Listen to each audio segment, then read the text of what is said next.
So welcome, bienvenidos to SOMOS Mayfair, Learning with the Directors and the Community Transition Committee. Yay. Finally, please add questions in the chat throughout the presentation. We're going to be collecting them. There's going to be a question and answer section at the end. So please keep the questions coming in the chat. I'll introduce myself again for the recording. So Nashla Gomez, pronouns she, her. I've been a consultant with SOMOS Mayfair this year, and I'll be one of your facilitators. I think we might have the bulk of our folks here. So welcome. If you just arrived, you are welcome. You're on time. All right. So let's take a couple of deep breaths to help us settle in. Hopefully you're not chewing this very second if you're having lunch. Introduce any small movement or large movement to your body. Not sure how this week has treated you, but it's already Thursday. So taking a deep breath when you're ready, just inhaling deeply. Hold at the top if you can, and then exhaling.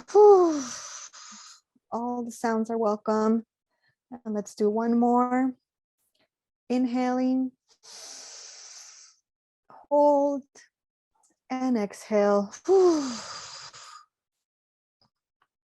All right, welcome.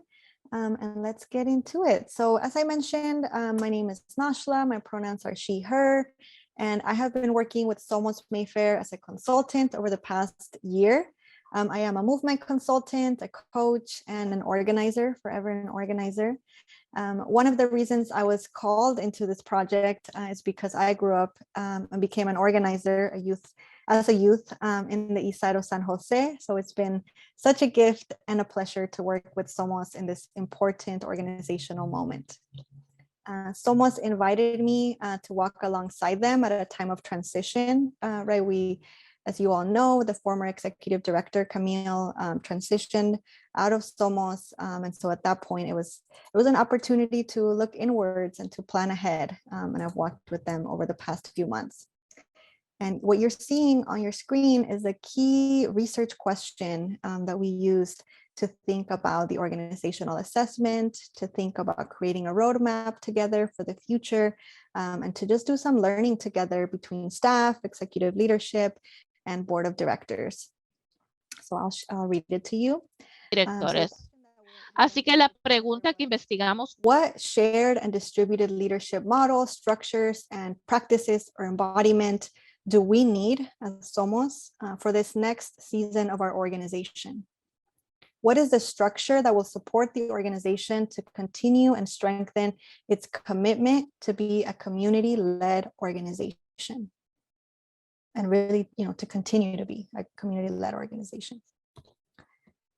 So a big and powerful question, and we designed a rigorous and close to the ground project, right, as close to the ground as we could, to answer the question and pave a way forward for SOMOS that was rooted in staff and community voice. And you'll hear from staff and community today. We also involved the SOMOS board of directors every step of the way and arrived at some beautiful outcomes, recommendations, and practices that you're going to hear about today. But more importantly than like the outcomes and the recommendations, it was really like the intentionality and the openness to learn with which SOMOS moved like every step of the way that we walked together that led to like a high level of alignment with the board of directors, as well as a high level of clarity with all staff, which is really impressive. Okay, without further ado, I want to pass it over to our two new co-executive directors of SOMOS Mayfair, Saul and Victor, to tell us more about one of the key shifts in this phase of the organization, which was the move from one solo executive director to co-executives. Thank you, Nashla, and welcome everybody. It's been such a journey. And to start us off, if I may, I want to share that journey, that personal journey. We'll hear a little bit more about what it means for the organization, but I think it is important for us to talk about what made this leadership possible for Victor and myself, and also for the entire bench of directors here at SOMOS. And that would set some grounding for us to think about the goals and really give context to why we do the work that we do And when I think about this journey that landed me in this shared leadership and the landmarks and the winding path, I think about inheriting really a dignified struggle from my parents, the uncanny and mysterious life-changing luck that sometimes comes in different ways, and involving love for this work, with this work that could be challenging in many times. And I want to share with you just a couple stories around that. When I was about 6 years old, one morning, I woke up to the chants of "No nos moverán" y "Esquiroles vendidos," and that's because my dad had parked his truck right next to the picket line in Watsonville, and I was in the back under the camper with my younger sister, wrapped in blankets with school uniform, and these voices were just coming through. Both my parents were strikers back in 1885, when Watsonville was really a hub for candidates. And that morning is still very vivid with me, because as I recall it, there was not fear, there was not preoccupation. It was just a feeling of being enveloped, protected, and even in the middle of this chaos, like the voices of my parents coming through.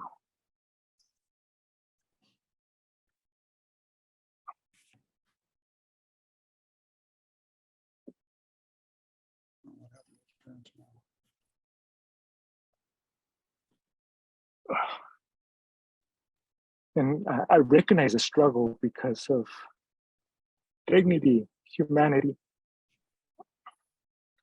that was inherited. And the motto and how they, to the toughest times, there was always solidarity. There was always trust in the people that were doing the work, and the strikers, and how people showed up in my garage with food, with toys. And when I think about the work that we do here, when I think about service, when I think about solidarity, one of the things that is still very present with me is the humanity. It's very present, the need to be warm with each other. And that is the gift that I've been carrying with me since childhood, and driving me through different spaces, and such an important piece of what SOMOS has been given me the space to practice. And as a leader in this organization, in this community, I feel like we have the responsibility to sustain that humanity. And the humanity who's working alongside us in this path of service. And it is that relationship, that wholesomeness, what determines how and why we do the work. And to be real, that fight was not won when my parents were strikers. It was such a tough time. Pensions, high wages, benefits. It was gone. It was really gone. And also, part of the struggle, we were displaced. We left to Mexico, and in traveling and growing up there was such a wonderful gift to me, and a lot of friendships that still remain because of that. And at some point you also have to make a choice, and I decided to come back with my father, who was sustaining us from the US. And I think this is where luck comes into the question here, and as part of my path. Because as a US-born immigrant, coming back, not knowing the language, really missing the culture connections, high school was an exercise of quiet survival, of not too bad, not too challenging. But really, I ended up taking college prep classes because the crowd that was around me was filling up their schedules with them. And I copied them because I needed to be with the same crowd, because meeting people and being social was really scary. And with college applications came around, it was a Saturday. I had not completed mine. I woke up late, and maybe I thought, well, maybe I got to do this. Maybe I just got to submit it. And I filled out my application. I didn't have an essay, so I ran to the library. The librarian would not give me white paper, so I had a quarter, put it in the copy machine, made 2 blank copies, and have 2 pieces of white paper to write an essay. Ran to the post office, and I was just finishing my essay as the doors were closing in, and I was able to submit my application. 4 months later, I got an acceptance letter from UC Berkeley. Yes, that was shameless luck, but really, is luck what it takes for a partially fluent young brown male to have a chance of success in this country? Luck to complete high school education without money guidance, luck to stumble across college prep classes, luck not to get arrested or shot, luck to wake up to a spontaneous feeling like, yes, I can do this, and get it done at the peril of being called a slacker, lazy. And I recognize this privilege. I recognize education. I recognize the opportunity that I have with all of you to shift this narrative of our collective struggles and honor them, really deeply honor them. The path that we have to walk as people of color in this country is mined with so many bumps that we do not need to depend on luck to fulfill our potential. And my time at SOMOS has really taught me that systemic change is about dismantling this luck for the few, and rebuilding our struggles, our dream, and collectively ensuring that our families, our children have the resources, the opportunities, and support systems to make intentional choices at every juncture of the life. And dreaming that system, building it in 3 or 30 years, that's our mandate in this community. And to do this with the parents, with the tias, the cousins, the friends, and the ones that care the most. And that brings me to the last part, love.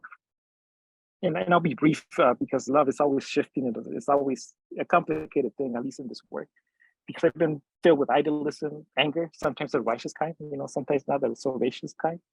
And those are hard feelings to keep at bay when our community, you see that the needs engender so many harming and destructive behaviors, acts of self-hate, internalized colonialism. That's real.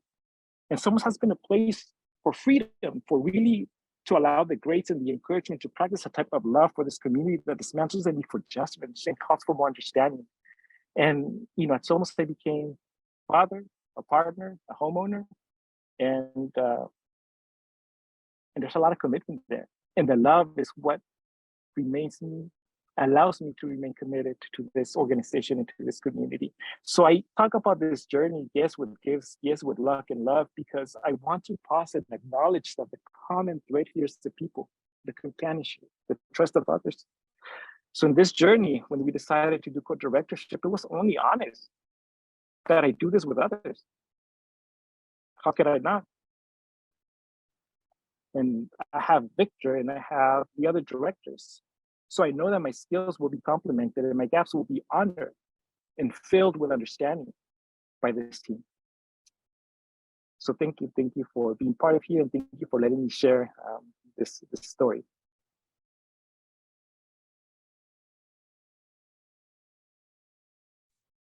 Cool. Thank you, Saul.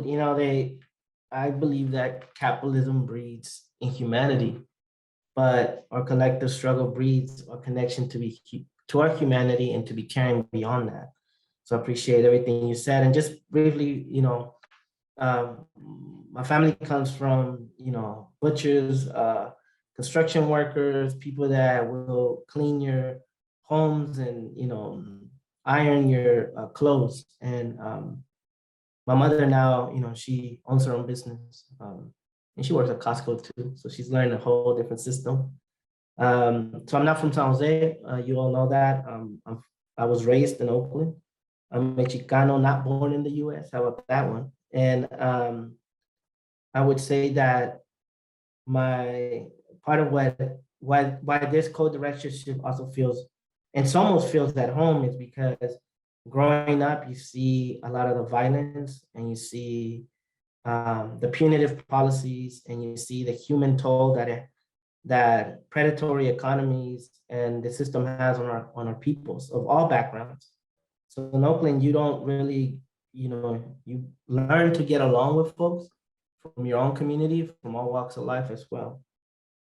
And I would say that as a youth organizer, like Nashla also mentioned, that's where I saw the power of us coming together, right? Of not just one leader or a few leaders, but for people who are deeply involved in those conditions to solve their own problems and to have hard conversations.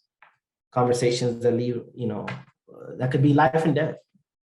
And so what attracted me about, just in general San Jose was, hey, maybe there's a possibility that's different out there as well. I saw a lot of Latino culture here, a lot of Latinos in power. And of course, all the mass movement that happened with immigration reform in the 2000s. And to be quite honest, also what pushed me out of Oakland was the toll on human life. Seeing your friends and your families, your neighbors, 100+ deaths, memorialized in the newspapers like it was nothing. And it's not just community, these are our peoples, right? Peoples we love. And when I came to San Jose, I was like, well, how can a city with so much resources and money and such rich culture and history still have such mistreatment of those that care for them, serve their food, take care of their children, build everything around them, from the doorknobs that you install in your homes to the little humans that they care for? How can they have so little and be mistreated? How come we don't have streetlights? How come we still policing our youth? Why do we have truancy centers? Why don't we have real solutions for them? And I was working as a case manager and also at WCA with the youth and families. So it was my opportunity to learn the terrain. I lost a lot of badges and IDs in Mayfair, knocking the doors and listening to people.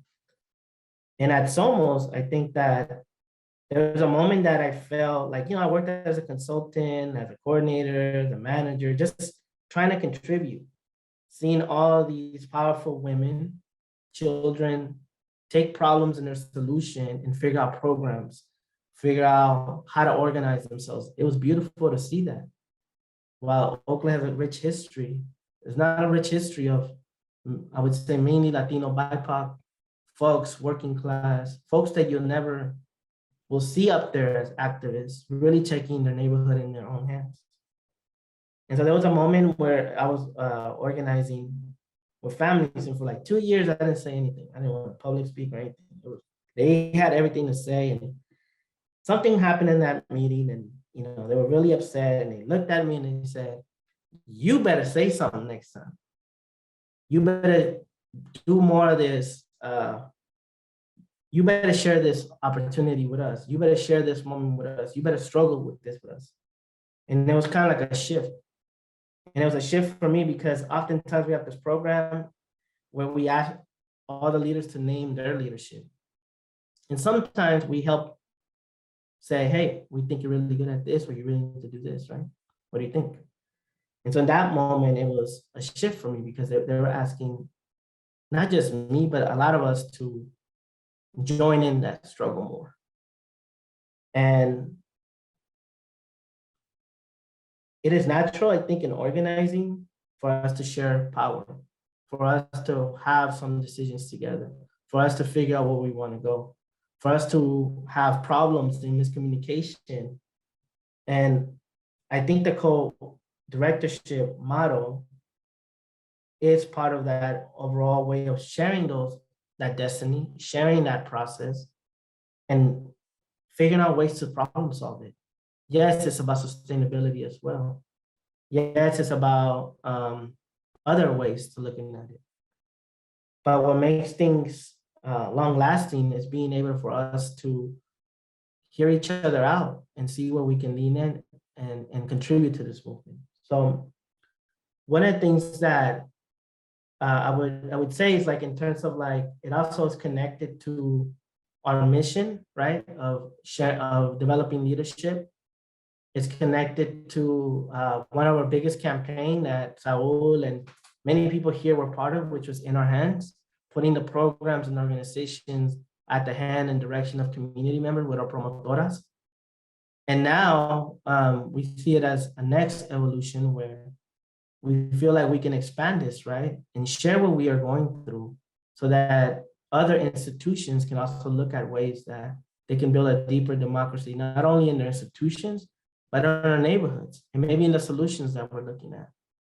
So at SOMOS, one of those ways is to be able to expand that into community governance, cooperatives, co-op housing, voice and decision-making process and policies. It's about creating our own alternatives that are different from white supremacy, and I would say also capitalism.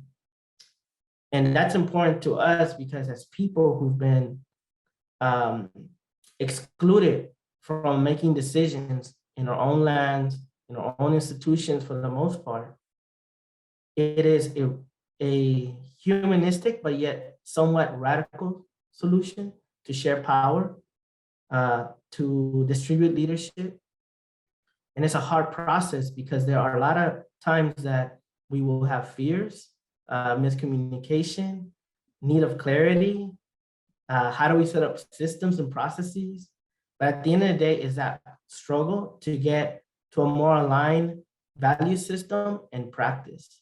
And it's a way of us saying also, hey, as organizations that work in these neighborhoods, it's important for us to share that leadership and determine our own destiny.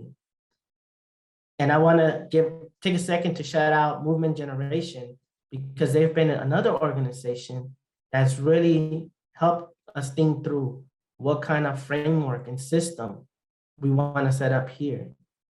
And I believe that that's also been another watershed moment in SOMOS to think about governance, resources, worldview, what kind of economies we envision, what kind of care we want to see for each other in that process. So shout outs to Movement Generation as well for all their work and all the different organizations. Saul, unless there's something that you also want to continue to add, if not, we can pass it down to some of the fabulous people of the CTC in Ashland. Yeah, I think we can pass it on. So, first of all, like much appreciation for all this space for me and this team, right? Because as you get to know us, like showing up in these spaces sometimes can be difficult. And the only thing that I would add is, something around that that Victor mentioned, and I think it is implied and what Victor is pointing to us, and that is the sustainability of it all, right? When we leave, we want to make sure that this organization and this community is in better shape. And to do that, with in partnership, and to do that in partnership not only with each other but with the director team and with this community, it takes a lot, and it's very difficult. And the path is not easy. It hasn't been easy. It will not be easy, right? But I think building these spaces is what allows us to build the strength necessary to move forward. So, Nashla, pass it on to you. Wow. Thank you. Thank you both so much. Y'all didn't warn me you were going to make me cry. I want to just take a moment to breathe in what we just heard. Like, wow, what a gift. What a gift to take in the stories, the powerful stories of our two leaders at SOMOS, Saul and Victor, their collective stories.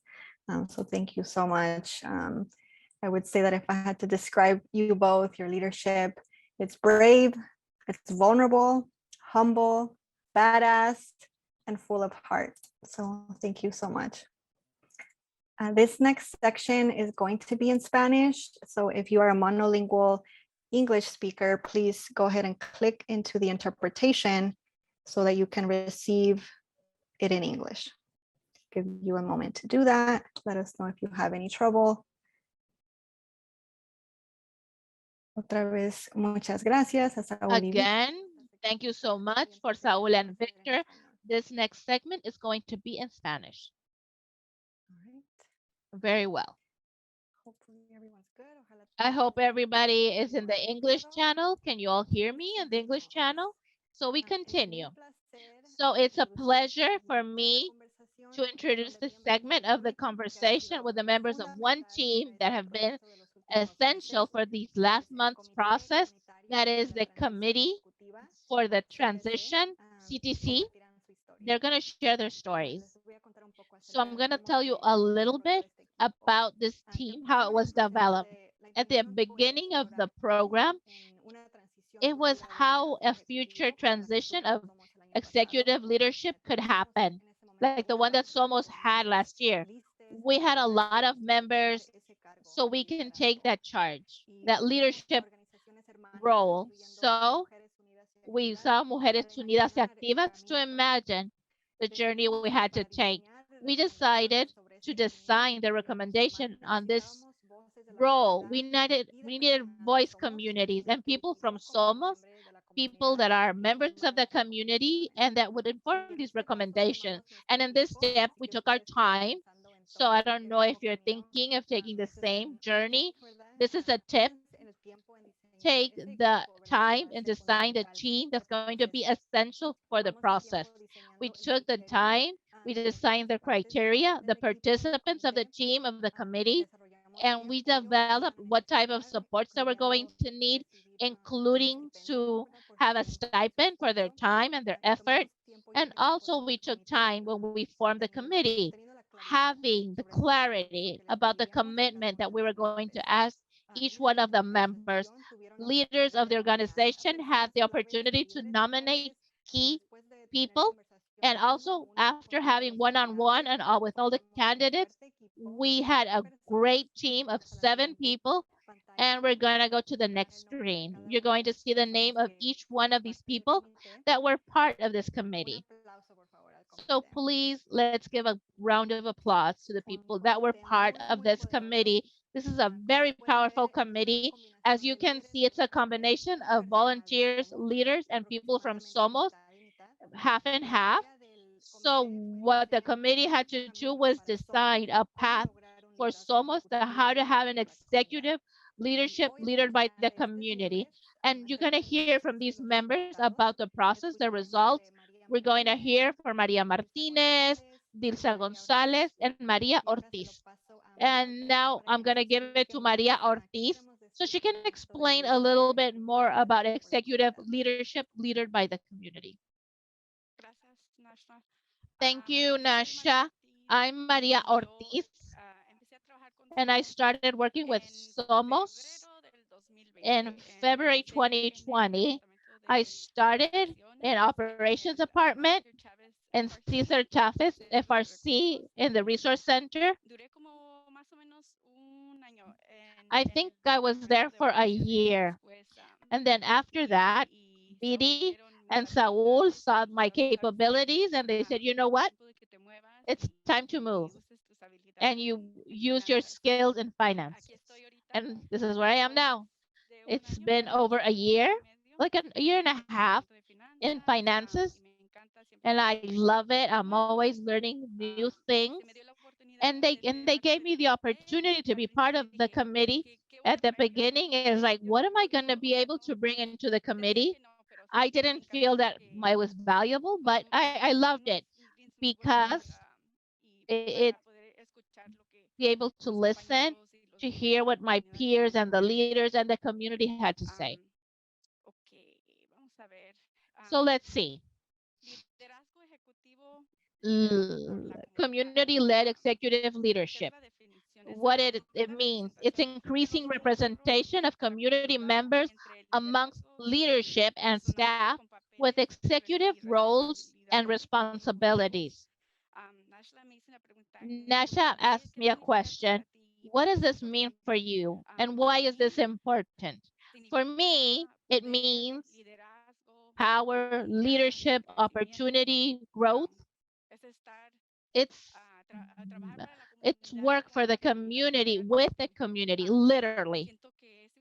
For the community, with the community. It is an opportunity for the leaders and the community to be able to highlight, to take positions that are important, high positions, where usually we think that only people that have higher university or superior education can go. So I think it's important to give the support and the opportunity that maybe they feel that that you can't get anywhere else. And I think the same is for the organization, it's growth because that opens doors. So others can bring internships, but to have internships and to be able to share trainings like Excel, Word, financing, accounting. So I think the community brings us so much. So it is beautiful that we can learn from them and they can learn from us. I think their experience is important. And yeah,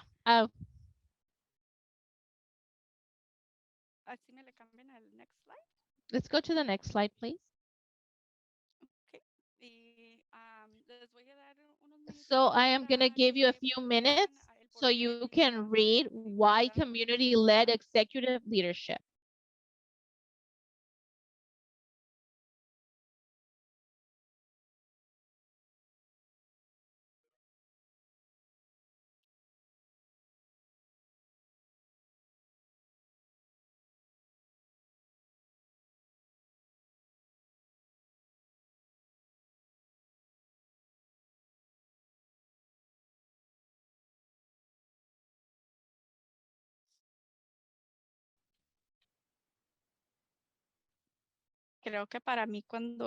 For me, when we were doing the bullet points,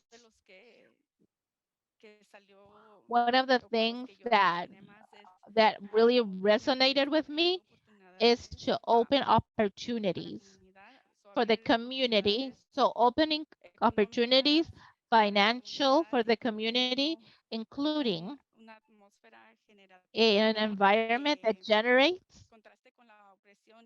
that that eliminates discrimination and oppression. Because as I said, there's jobs where they think that you have to have a college degree and you have to be a professional or have a lot of experience to be able to have those type of positions. And I think that's not true. I think that we can always learn while we have the will, and who has more the will than the community. And I'm going to give it to Maria Martinez so she can talk a little bit about the process that we endured. Thank you so much, Mari. Good afternoon to everyone. Thank you for being here with us, Maria Martinez. I am going to tell you a little bit about my story, how I arrived at Somos. I started in 2007. At the end of 2007, uh, asking for support for one of my children. I arrived here as a mom, as a housewife. I had the opportunity to get so many free programs that gave me the opportunity to come back. Everything that was given to me being a volunteer. And Somos, after a while that I was being a volunteer, they offered me to be a promotora in 2010. So from 2010, I became a promotora. I was doing an internship in Cesar Chavez School, the reading program.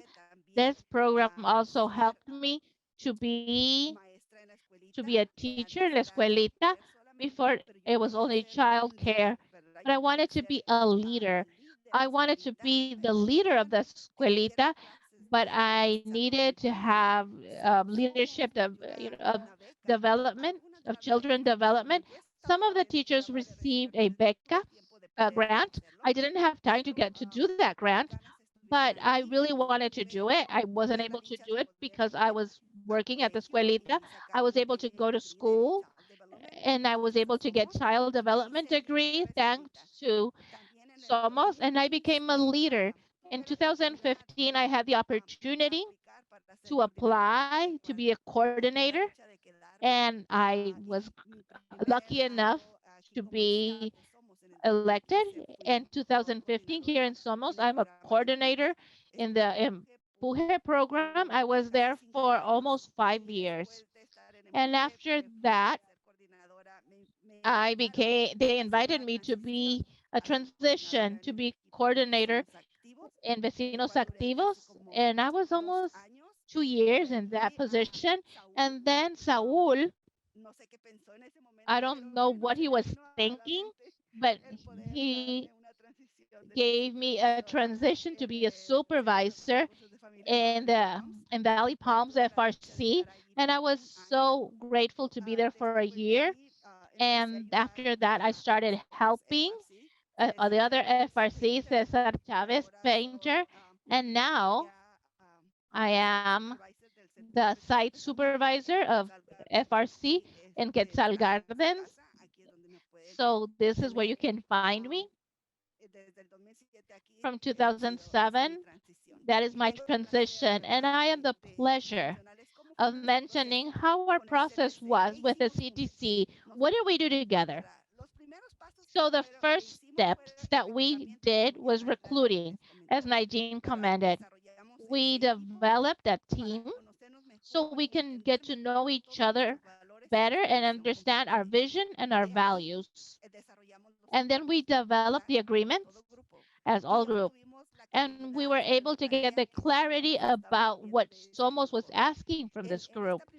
And in this first steps, we documented why is it community led, and the focus and who we wanted to refer to. The second step, as you can see, the development based on the experience and notes and the conversations that we had with all the staff. We identified the steps and we did a brainstorming so we can get to the leadership, executive leader by the community.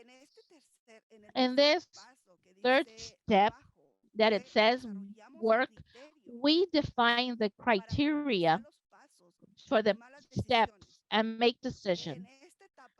In this stage, we had debates, a lot of debate, but it was healthy debates because we were debating what specific things, what did we want it to be? What did we need in this development committee? And we specified that we wanted to be support for women and people that were oppressed by gender, and how to include men and youth that are color that are also impacted by injustices. Another debate that we had, what gaps and strengths do we have currently? But also, we also asked us a question: how are we going to give value to the experience that our community brings without destroying the effort of having a university education and more? So, in our last meeting that we had with the committee, we divided all the recommendations in three phases. Implementation, in that phase, Dilsa, I'm going to give it to Dilsa soon. Dilsa is the one that's going to talk us a little bit about recommendation. Thank you so much for your attention.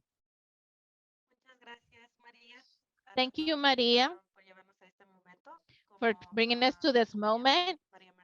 As Maria Martina said, my name is Dilsa Gonzalez. And also, I'm going to tell a little bit about my story and how everything is connected. I arrived at SOMOS 12 years ago. 19 years old, I was 3 children. I was a single mom. I came here because I was invited. I didn't have, well, I'm going to go. And the other thing, I started, like many of our leaders and the people that are here, looking for help for my children. And I never thought I was going to find help for myself. I arrived here, there was so many women, and I have 3 children. I'm only 19, but I found people that received me with their open arms and did not judge me. So in this transition is when we started our hands in Somos, and I was invited to be a promotora, but they invited me to start facilitating. Once that I started facilitating and I started my work, it's not a work, it's volunteer. As we said, we do it with love. When there's love, there's not really a job. So a lot of us, my children grew here, but during that time, we were for example, the reading program. We would go to our leaders, knocking on doors, canvassing, so we can stop with that gap from 0 to 3, especially with the kids. I'm going to be honest, I wasn't the best. And to my coordinators and my mentors had headaches working with me, but they saw something in me that I did not see. They offered me to be a promotora from a new team. We didn't have a name. We didn't even know how we were going to be called, but it was to advocate for the injustices in education. And I was a mom, a single mom. I had to I had to I haven't even graduated. I only got to 10th grade. I heard a Victor talking about violence and how the system that most of us it's set up for our failure. We don't have the fortune that a few. I said my children are not going to go through what I did, and we're going to try to do something to implement a change. And that is when I loved and I fell in love with policies and do systematic changes and organizing, but also in our area. That's where I found my own passion and what makes me and my work and the children of our community and my passion for implementing change. After I was able to work with Empuje with Maria, I was afraid. I thought I don't have the education, but we're gonna go. We're gonna move forward, and they hired me. 3 or 4 years later, I was a I was a leader coordinator, and I started working with Guerrera. And in July, I had the opportunity to be promoted as a manager, case manager. And why? Why is this all connected? And why do we love what we do? Because I have to talk about what we want to create and that we are creating. And yes, we have this in SOMOS. So these three structures starts with the first one, the programmatic support. What does this mean? It means programs that we implement within the SOMO structures that already exist. As you were able to hear in our stories, the if you don't have an education, low self-esteem. So that sometimes we limit ourselves. But SOMOS has the structure of leadership of how we can continue implementing those structures if the leadership and be able to uplift our communities and our community leaders. How can we give them the skills so they can be mentors, promotoras, and leaders of the community in or out of Somos? The second structure, it means to structural support. It's resource assignments, allocation. It's for staff, leaders, promotoras that we know and that we're already in this here. But how we can make that grow, those experiences and that leadership to something bigger. And remember, I told you I started with promotora and then a coordinator, like many of us. So that leadership and that help and that support, but we know we can strengthen that. And we do that by giving capacity building, leader development, and through training and individual support. That's what mentoring is about. And shadowing leadership development to be able to see myself in another position. And maybe in the future, I can be executive director. So Victor and Saul, but I can't do it by myself. I have to have those mentors. I have to have that support. I have to do those trainings. I have to feel and know that I have value and I can continue growing. I didn't grow. I grew with the training, but also the support of SOMOS. And I finished my high school, my GED, and office management degree. I graduated not long ago, and I'm so proud of that because those are the three structures that we want to implement since we start, we're in the middle and where we want to go. And why not? And even be board of the directors of SOMOS and be able to make the decisions from the up down, or any other agency where our leaders and our community sees us. And this takes us to the responsibility that we have with our communities and with our work. That responsibility starts with the internal support. It starts with popular education. I wouldn't be sitting here if I wouldn't heard as a person, as a woman, as Hispanic, as immigrant, as a single mom at 19, 14 years old, that and there were experiences that were going to help me form and change education models and from the city. Value the contributions of all of us in the community, as we said, formal and informal education, the responsibility of organizing the recommendations, something that we want to do, because this is beautiful and I love talking about this, but we can't just talk the talk. It can't be in a PowerPoint and a document, a presentation like this one. We have to allocate funds so we can assure the success of the recommendation. But we have to make sure this it's being implemented to improve or take, because only with responsibility and being present to make sure we can make something big and beautiful like what we're creating here in Somos. And with that, I pass it to Maria Martinez. Wow, thank you so much, Dilsa.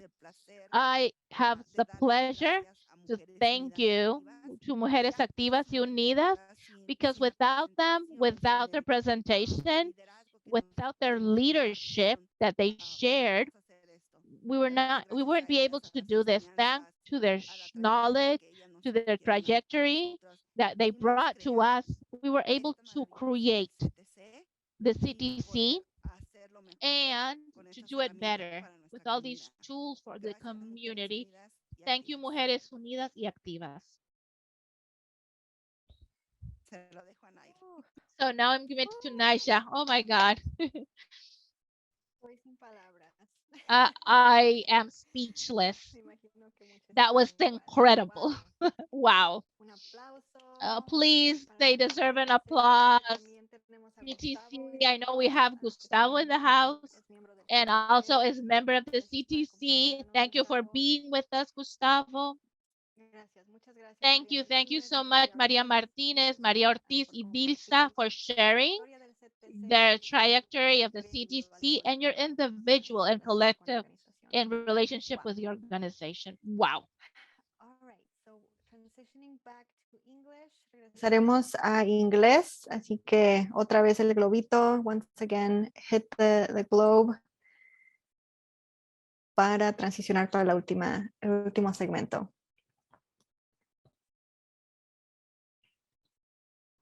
Okay, switching back. Hopefully everyone got it. This is very cool, by the way. So thank you again. And this is back to English for our last segment before our question and answer section.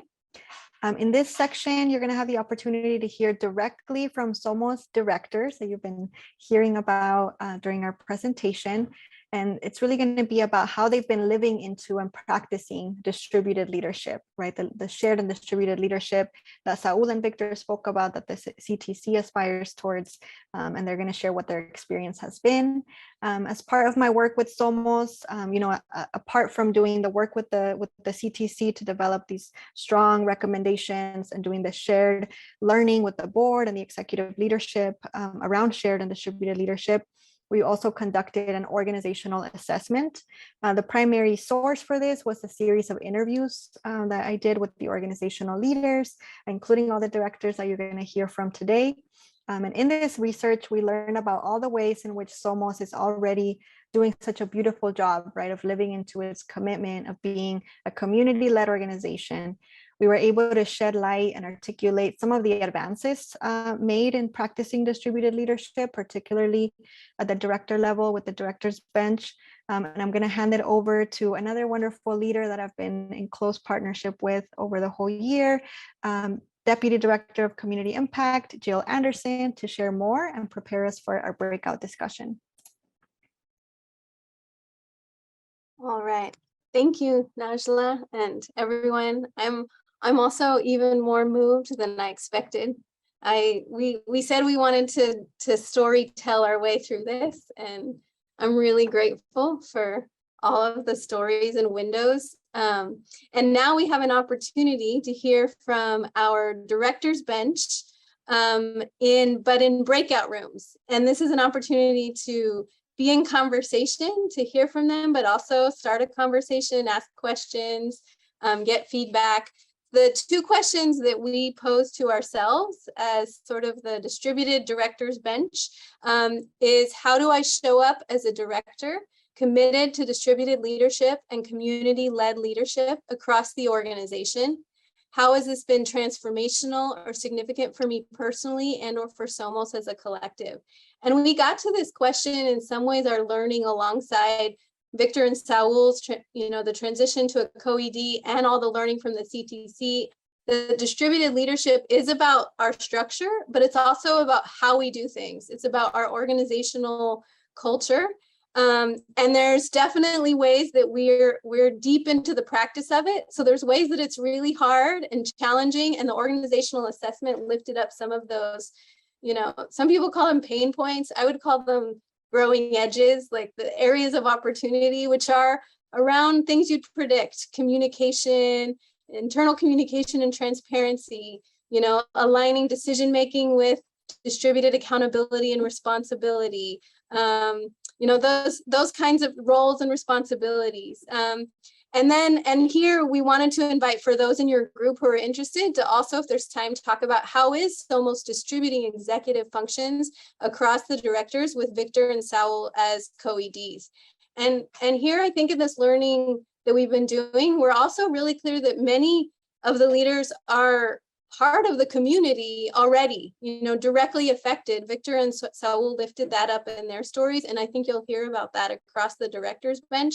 But as SOMOS always rolls, I've learned over the last year, we're stretching what's possible. We're stretching that community and where community is possible now into these executive functions that maybe we would assume are reserved for a certain type of trajectory, a certain type of education, a certain type of professionalization, right? So with that, I'm going to stop share so Chelsea can start to do the breakout rooms. If you would like to have interpretation from English to Spanish and or be in a bilingual room, Spanglish is what I prefer, we'll be in the main room. So that's why we asked you to put it in your name, next to your name. Otherwise, you're going to be put into random breakout rooms with our directors. I'm going to introduce them now as Chelsea's setting up the breakout rooms. We have our director of programs, Angelita Echeveste Doran. I'm going to wave. Yay, bravo. Working hard with our family resource centers. I'm sure many of you guys all know her. Oh, good, you're pinned. Wave, Angelita. Next, we have our Director of Administration, Viridiana Gutierrez. I don't know if we can pin you and you can wave. We really want everyone to know everyone when you leave our virtual lunch together. Viridiana Reyes has been very, very busy bringing Quetzal Gardens to life after many years. And we're so grateful as we begin to really live into this dream, among the many, many, many other things she's doing to keep us going. Thank you. Hi, everyone. And then we have Andrea Portillo, Director of Policy, Organizing and Policy. There you are. There's Andrea. And I'm going to hurry now because I know there's a lot and we really want to have the conversation. We have Amelia Post, Director of Learning and Leadership Development. Hi, Amelia. And finally, myself, Deputy Director of Community Impact. So with that, we'll dive into our breakout rooms and we'll come back for a little bit of question and answer with whatever time we have left over. We're going to take about 20 minutes together. Welcome back, everyone. Bienvenidos. Welcome. I hope your breakouts were fruitful, that you got to learn a lot from our directors and from each other. You're unmuted. Please mute yourselves. Thank you. And don't mute yourselves in the chat, so say hello in the chat, ask any questions, because we are now entering our question and answer segment. So if there are questions that you haven't gotten a chance to ask about any of the pieces that we talked about today, from the beginning, right, when we talked about co-executive directorship, we then talked about the CTC recommendations, and lastly, distributed leadership with our directors. Any questions or comments that folks want to make at this time? You can either write it in the chat or come off mute. Hello. Dolores?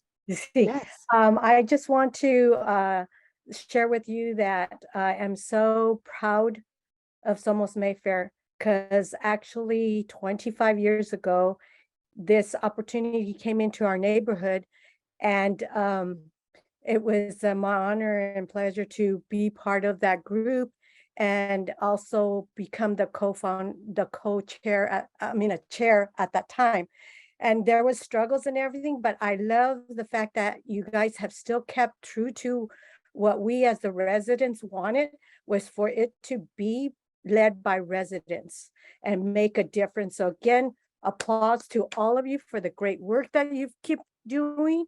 And I just believe that as now I'm starting a journey myself, and I believe it comes from, SOMOS Mayfair. Of course, at that time it was called Mayfair Mayfair Improvement Initiative, was that we wanted higher education for our children.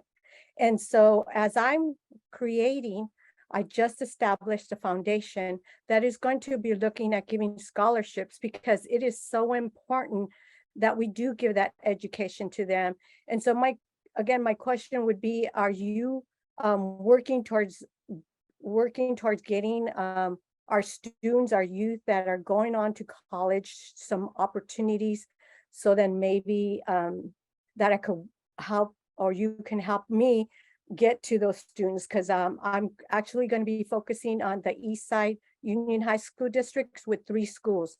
One of us is Independence, Yerba Buena, and Overfell. And those are because we want to start small, and as we increase, we will hit the other schools. So again, thank you so much. I'm so proud to have been a part and to continue to be a part of SOMOS Mayfair. Wow, thank you, Dolores. I'm sure you'll find the right person to connect with at SOMOS in the chat. Just like, what an honor for you to be here and join us. How many times are y'all gonna make me cry in this one call? Stop it. I don't know if anybody wanted to say anything to that now, or if y'all want to connect in the chat. Feel free to go off mute, anybody from SOMOS. Yeah, hi, I'm Raul Perez. I know Dolores from way back when. Hi, Raul. Hi, so I know Dolores's work. We used to work together at YMCA. But my question is, what is SOMOS doing in the field of behavioral issues or mental health?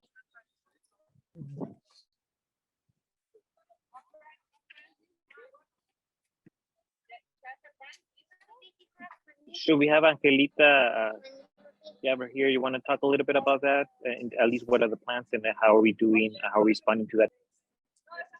Yeah. So, hi, Raul. Thank you for your question. We are actually developing a program to support families with mental health. So I'm trying to think. So we are working with the school district to support them with, I can't think of their name right now. I'm sorry, se me fue el avión. They are, regarding the the Department for Mental Health.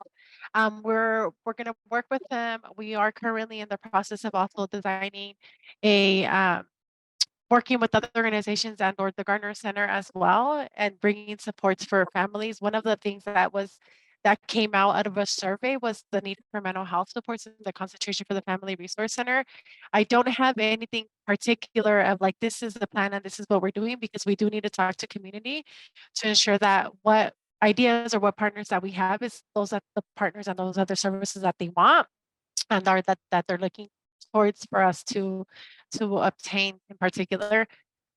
Anything anyone else wants to share, Saul, as it pertains to that? We do have the other thing before, sorry, Saul, the other thing that we've been potentially looking at, and I've heard in the past here at SOMOS, we did have a therapist that would come in and provide one-on-one therapeutic supports and or support groups for SOMOS, and that's also a potential option. But like I said before, I haven't developed the programming specific to that, because I do need community input to see really what mental health means to them and what in particular is it that they want, not based upon what I think that it should look like or the services that I think are we've seen in the past are. Just very briefly, through our family resource centers, we do have a referral process to the different established systems of care. I think, what Angelita is trying to define for the rest of us is that those are just interventions. What does it look like to do prevention work here in the community? And that is the piece that we want to focus on, because SOMOS is not going to all of a sudden become a center with qualified therapists, psychologists. That's not what our role is. Our role is to make sure that there is an ongoing prevention system and that community is involved in designing oriented solutions so they can really have a say in developing the activities that will help us prevent the different issues. And there are many that lead us to consider mental health. The only thing I would add as well is that in the past and potentially moving forward, we do advocate for those resources to be placed in East San Jose and throughout neighborhoods that are highly impacted. We've seen what happened with COVID. But I think in terms of advocacy, when we have opportunities to advocate for those services and resources with quality back to East San Jose, we also engage in that level. Wow, thank you so much. Thank you for those questions as well from Dolores and Raul, who sound like you've been walking with someone from the very beginning. So thank you for that. We are at the end of our time. So if you have more questions, please reach out, comments, we definitely welcome that. We want this to be an ongoing conversation. This will be one of many times that we're sharing out how it's going, how this journey is going. And I'm going to pass it over to Dilsa to close us out. Yeah, but before we close out, I want to invite you all to our Gracias a la Vida event that is happening this October 7th from 5 to 9 p.m. We're gonna be celebrating our 25th anniversary. It's gonna be a gala event. So get your dress, get your tags, get your shoes, and your dancing shoes, because as I heard, there's gonna be a lot of music, a lot of tickets, a lot of fun that day, and a lot of surprises. So if you haven't, please go and buy your ticket so you all can join us and learn a lot more about the work that we've been doing. And thank you, Dolores, for saying, right, for the past 25 years. And where are we going? So once again, Gracias a la Vida, October 7th, 5 to 9 p.m. I hope to see you all there. I know I am going to be there and ready to take on the dance floor. And with that, we cannot say goodbye without our unity clap. I don't know if all of you know, and I hope you do, the unity clap was used by our great leader, Cesar Chavez, together with the Filipinos, so they could show the strength, they could show unity and the power, right? So it starts slow, like the beat of our hearts, but it will end up fast and strong, like the fight and the advocacy and the changes that we're doing in our communities. So please unmute yourself, all of you. I want to see all the mics getting unmute before I start. Thank you. So follow me.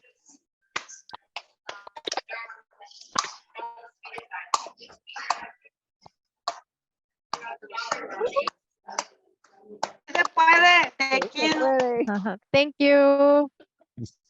Yep.